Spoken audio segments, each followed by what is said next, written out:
गेल्या काही दिवसांपासून सातत्यानं विविध दुर्घटना घडत आहेत. त्यातच आता छत्रपती संभाजीनगरमधील सिल्लोड तालुक्यातील धानोरा गावातून एक काळजाचा थरकाप उडवणारी घटना समोर आली आहे. आपल्या शेतात विहिरीचं काम करत असताना अचानक मातीचा ढिगारा कोसळल्यानं वडिलांसह त्यांच्या 2 तरुण मुलांचा जागीच मृत्यू झाला. या घटनेमुळे संपूर्ण जिल्ह्यावर शोककळा पसरली आहे. तसेच यामुळे परिसरात हळहळ व्यक्त केली जाते. धानोरा येथील शेतकरी बाजीराव सर्जेराव काकडे वय वर्ष 49 यांच्या शेतात गेल्या काही दिवसांपासून नवीन विहिरीचं काम सुरू होते. या विहिरीचं खोदकाम सुमारे 50 फुटांपर्यंत पूर्ण झालं होतं. सुदैवानं विहिरीला चांगले पाणीही लागले होते. विहिरीचं काम अंतिम टप्प्यात आले होते. विहिरीवरील कठड्याचे बांधकाम सुरू असताना ही दुर्घटना घडली. सोमवारी विहिरीत साचलेले पाणी काढण्यासाठी बाजीराव काकडे आणि त्यांची 2 मुलं आजीनाथ काकडे वय वर्ष 26 व श्याम काकडे वय वर्ष 22 हे विहिरीत उतरले होते. हे तिघेही कामात व्यस्त असताना अचानक विहिरीचा वरचा कठडा आणि बाजूची माती मोठ्या प्रमाणावर खाली आली.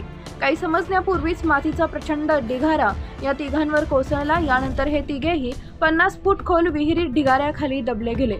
त्यामुळे गुदमरून तिघांचा जागीच अंत झाला. या घटनेची माहिती मिळताच ग्रामस्थांनी विहिरीकडे धाव घेतली. सुरुवातीला या विहिरीतील माती उपसून त्यांना बाहेर काढण्याचे प्रयत्न सुरू झाले. मात्र ढिगारा मोठा असल्यानं ग्रामस्थांना यश मिळालं नाही. त्यानंतर पोलीस प्रशासनाच्या मदतीनं त्यांचा शोध घेण्यात आला.